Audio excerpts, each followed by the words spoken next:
Tandaan po natin, mismo ang Pangulong Marcos Jr. ang nagpapaimbestiga. Dahil nalaman po niya kung ano ang nangyayari at siya po ang bumisita mismo. Wala pa pong Pangulo sa history na gumawa ng ganitong malawakang pag-iimbestiga flood control projects.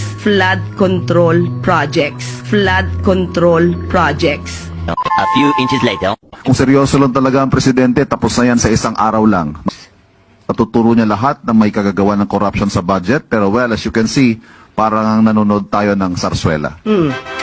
Okay, ang Pangulong Marcos Jr., hindi po siya nagsasagawa ng investigasyon.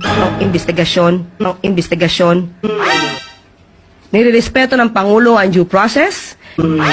Nirerespeto ng Pangulo ang human rights. So kaya po dumadaan ang lahat sa proseso. Aray ko ah!